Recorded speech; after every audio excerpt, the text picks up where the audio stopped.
News, आवाज महाराष्ट्राचा। पिंपरी चिंचवड महापालिका निवडणुकीच्या पार्श्वभूमीवर डॅमेज कंट्रोलसाठी शहरात आलेल्या राज्याचे उपमुख्यमंत्री अजित पवार यांना भाजपचे निवडणूक प्रमुख आमदार शंकर जगताप यांनी जोरदार धक्का दिला आहे। आदल्या दिवशी अजित पवार यांनी पत्रकार परिषद घेऊन भाजपकडून उमेदवारांवर दबाव टाकून माघार घ्यायला लावली जात असल्याचे आरोप केले होते। मात्र दुसऱ्या दिवशी हे आरोप खोटे ठरवत राष्ट्रवादी काँग्रेसचे माजी नगरसेवकांनी भर सभेत भाजपमध्ये जाहीर प्रवेश केला। हा प्रवेश भाजप प्रदेश अध्यक्ष रवींद्र चव्हाण यांच्या उपस्थितीत पार पडला। या घडामोडींमुळे अजित पवार यांनी केलेले आरोप फोल ठरल्याची चर्चा राजकीय वर्तुळात सुरू झाली आहे। आणि विशेष म्हणजे या प्रवेशामुळे पिंपळी गुरव, सांगवी आणि नवी सांगवी या भागांमध्ये भाजपची संघटनात्मक ताकद अधिक भक्कम झालेली आहे। आमदार शंकर जगताप यांच्या नेतृत्वाखाली भाजपने केलेल्या या खेळीमुळे निवडणुकीच्या रणधुमाळीत भाजपचा आत्मविश्वास वाढलेला असून राष्ट्रवादीला मोठा धक्का बसल्याचं चित्र आहे।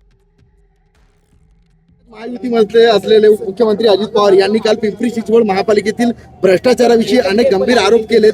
त्यांनी शहरातील दोन आमदारांना पण टार्गेट केलं की दोन्ही आमदारांनी शहर विभागून घेतलाय। काय सांगाल एकूणच?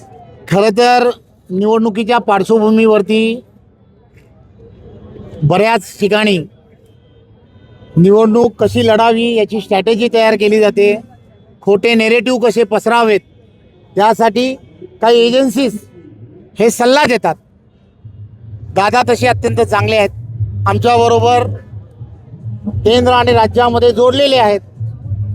या निवडणुकीमध्ये त्यांच्या पायाखालची वाळू सरकलेली आहे, त्यामुळे काय करावं असं कोणत्या तरी मी विचारणार आहे की बाबा कोणत्या एजन्सीजने हा सल्ला दिला, कारण हे एजन्सीजनी सांगितल्याशिवाय असा खोटे आरोप जे आहेत ते करणार नाहीत।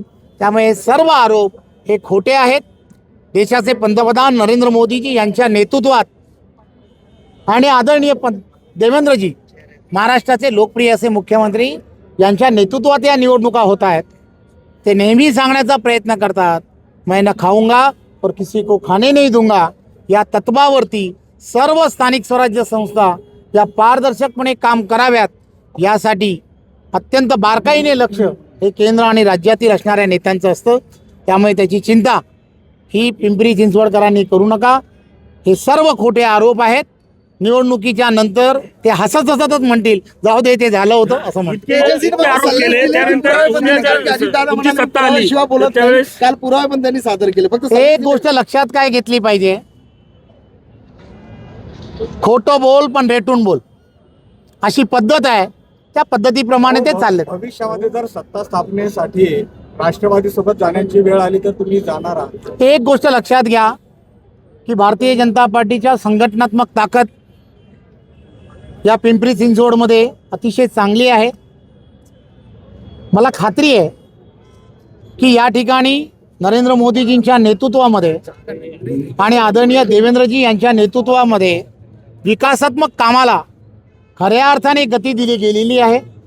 इथला असणारा मतदार जो आहे तो अतिशय सुज्ञ आहे, तो विकासालाच प्राधान्य देईल आणि डेव्हलपमेंटसाठी मतदान करेल आणि त्यामुळे खात्रीने महापौर हा भारतीय जनता पार्टीचाच बसेल। आपण मगाशी म्हणाले की देवेंद्रजींना सांगत होतो काही लोकांना सोबत घेऊ नका, आता सोबत घेतलं तर पश्चाताप होतोय का? हो, कार्यकर्ते रोज मला सांगतात, प्रदेशाचा अध्यक्ष आहे त्यामुळे ते सांगण्याचा प्रयत्न केला। पश्चाताप होतोय का? काल एवढे गंभीर आरोप केले, आम्ही दोन्ही आमदार असतील, शहराध्यक्ष असतील, यांना संपर्क साधण्याचा प्रयत्न केला आहे। एकही जण हे आरोप फेटाळण्यासाठी पुढे आलं नाही।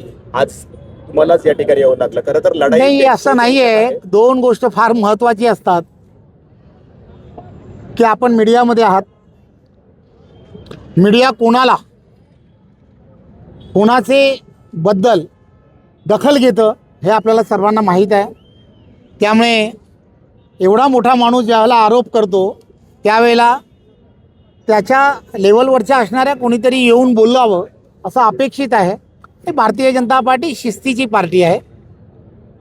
कोणी आरोप केले तर त्याचं उत्तर कोणी द्यावं या संदर्भामध्ये काही ताळतंत्र किंवा आम्ही काही नियम ठेवलेले आहेत, त्यामुळे त्या नियमाप्रमाणे आम्ही काम करतो। 70,000 कोटीचा घोटाळ्याचा आरोप माझ्यावर आहे आणि ज्यांनी माझ्यावर आरोप केला मी त्यांच्यासोबतच सत्तेमध्ये आहे असं म्हणून डिवचण्याचा प्रयत्न अजित पवारांनी केला आपल्या नेत्यांनी। खरं तर मी म्हटलं ज्या एजन्सीजनी त्यांना हे सांगितलं आहे नाही, अजित पवार म्हणले की मी तेच म्हणतोय एवढ्या दिवसात ते असं कधी म्हणाले नाहीत.